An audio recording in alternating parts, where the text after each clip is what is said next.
It's been over a month now since the passing away of Oluwabinpe and Harvey, known to many as Goldie. It's been mixed reactions trailing her death, but looking away from the fact that popular on-air personality Denrele Edun was her best friend will be impossible. The hyper Denrele was seen in most of her music videos and was her best friend. HipTv had an exclusive interview with Denrele and he shared details of his relationship with Goldie. How do you remember Goldie? Where do I start from? Like, you know, it's so sad that the people that you build the best memories now become a memory. You know, it's really painful. This is the first time in my life that I don't know what I want to say or how to structure this. Okay, you see, putting Goldie together is, Goldie is a handful. Goldie is, you know, I say she's my source of infinity. I call her my imbirikoko, you know, my people's extraordinaire. The beautiful memories I remember the most of Goldie will be, and I'll tell you why, because they're kind of significant and they symbolize a few moments for us. It was industry nights, and I remember that we had been disturbing them at industry night. Goldie, they never give us a Goldie night, and it was J1's industry night, and I had malaria that day, and Goldie and I went, and then J1 said to Goldie, "Oh, you have to perform before me," and she was like, what am I going to do? You know, I'm like her support system. I'm like, go, don't worry, when it's time for Skibo, I'll come and join you. So she did Miliki with Navio, who was around, thank God, he came for a press conference, and then I did Skibo with her. Her heels were very high. I told her to take them off. I wore the shoes and I managed. And the next day was Loud and Proud, and she had to do live band for the very first day in her life. That was crazy. Went for the rehearsal. She was so worried, because, you know, the Goldie we all know would ask, am I good enough? Will people like what I'm about to do? You know, she was always worried about acceptance and recognition and acknowledgement, and if she'll be celebrated afterwards. And I told her, calm down, don't worry. And I just kept myself that day. I had serious acute malaria. I went on stage, and you would not believe this, Goldie and I, we killed that show. She closed the show. We danced. I did that stunt that I did in African Skank where I lift my, you know, legs. She did it too. You know, and then we got to my, you know what Goldie did? We got upstairs and she came to me and she was crying. And she was like, thank you so much, David. You don't know what you've done this night. Thank you so much. Thank you so much. You know, so there's a, you know, wonderful moment. The two were so close that they kept no secrets from each other. Denrele also calls her his support system. We had no secrets. We told each other everything. I knew everything about Goldie and she knew everything about me. And you know, when you tell someone, when you confide in someone so much and you know that the world will not get to hear, you know, and you know her secret is safe with you. As Alicia Keys said, your secret is safe with me. Yeah, like she was my diary per se. And then she was like, you know, my push, my lifeline, my support system. She would tell me, oh yeah, let's do this, you know, and I'll tell her, oh yeah, let's do this too. I remember in South Africa, we shot 3 videos back to back. It was hectic. We had the whole drama with, you know, Jay Martins and all. She cried. This ceiling, the chandelier fell in the apartment we're in and slashed her hand. They had to stitch it that day. But I just, you know, so she very hardworking. She loved her craft. She loved to perform. She was an entertainer. I can go on and on. When I look in your eyes, you make me feel like. Denrele also speaks about his last moments with Goldie just before her death. The funny thing was, I was supposed to travel to Asaba the next day for a friend's dad's burial. So I said to myself, okay, Goldie's coming back on Sunday. This was on Val's Day. I was supposed to go on the 15th. So I just packed my stuff. But you know something? You know, life is just so, so symbolic. The washing machine refused to get out and it just kept doing error and error. I was like, why is this washing machine not releasing this outfit? I will press it again. Another 2 hours. I was like, this is what I want to wear.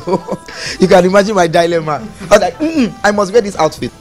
And then I just went upstairs and then she just came in and then I was sleeping with boxers. She just slapped my bum. Lonely Valentine. You know, it was Valentine's Day. Lonely Valentine. They left. She said, me, I'm going out. And it's just on my box. Where are you going to? And I was like, no, you're not going, no. We'll go together. That's what she said, we'll go together. And you know, she went to, she was so excited. Now, the truth is, I still have this vivid picture of Goldie. Like, she was so animated, she was so full of life. Imagine me hyper on stage. I had to more Lenny. I left for the babe. I said, what? She now showed me Ciara's manager's contact on her baby. See, Ciara, if you shoot the video, you are going to show Ciara you can dance. I said, yes. I said, yeah, let's watch one of Ciara's video. Now we're not reading the video. She said, leave that one. you know, and then that was when she gave me the perfume, and then she told me, oh, you know, there was this event that we're looking forward to, an event, the African Magic Viewers Choice Awards, and she got the dress and she showed me, can I wear this? I was like, we need to add some extra to say, yes, we have to add when I enter. You know, she was so animated. And then she loves white wine. So I bought white wine and this chivita nectar for her because I was leaving. I thought she'd be back on Sunday. She just said, oh yeah, open the wine, open. And I put it in the fridge. She now saw the nectar, said, okay, give me the guava. She started drinking that one. You know, and then she was just up and down. She was so excited. I've never seen her that excited. I'm not kidding. Not for the sake of this interview, but I'd never seen her that happy and excited. So I am glad that, you know, that she was happy. You know, she lived a happy life. She enjoyed her life to the fullest, not as much as she would have loved to. She had so many dreams. I mean, we have 2 videos that we're going to release soon, hopefully by God's grace. She had songs she was going to do with Sarkodie, with, you know, with Keiko in Uganda, so many African artists. There was so much to be done. The reality show that we did record, that was not a reality show. She said to me, why is everybody buzzing about it? We'll make a reality show, you know. And I was like, good, we'll do that. And this is the other one. We're going to buy the same cars. We went to the same showroom. And Goldie, I let Goldie do the haggling. Me, I was just looking at the cars. Go say, so we plan that when she comes back, we'll go and buy the same cars. For the reality show, that was supposed to be the opening. And people will be like, are these people okay? You know, and we'll put skibobo. And as regards their reality show titled True Friendship, here's what he had to say. For we laugh. Most importantly, we are support system. Wherever she's like, doing it, release it. So the guy, the production manager is currently working on the trailer. He'll put it together and then we'll definitely put it out. It's just a pity that we did 5 days. And the funny thing is, Ayo, you know, it's always good to be there for people. And the reason why a lot of people didn't get it, it wasn't about what Goldie had or about her wealth or her extravagant lifestyle or her, you know, her affluence. That wasn't it for me. I saw a girl who was lonely. I saw a girl who needed a friend. I saw a girl who, you know, was bright, just wanted to be accepted, and she wasn't getting it. And I didn't understand why, you know. And I said to myself, I would leave everything that I'm doing. It got so bad that, you know, in as much as she wasn't getting the shows that normally, you know, when you get out of a show as big as Big Brother, you expect that your phones will be ringing off the hook. It wasn't happening. And I said to myself, every show, if Goldie is not following me, I'm not going. It got to a part where they'll tell me, we see no reason why you should be paying her. You know, stuff like that. What did she do in Big Brother? She was crying. She didn't represent us well. And I'll tell them, split the money into 2. At the point, the man asked me, are you mad? I said, just split it. And I'll tell her, they paid money to your account. So she'll be like, woo! So many times, I couldn't even tell her. She's listening now, true. And these were his final words. Honestly, to everyone watching, this was the hardest thing for me to do. I am not kidding. I am not looking for sympathy. I am not trying to say I was good to a friend. I am just telling everyone out there right now, life is short. To the people around you, to everyone that you've had issues with, arguments with, make it work right now. Make it happen right now. A lot of people are suffering inside.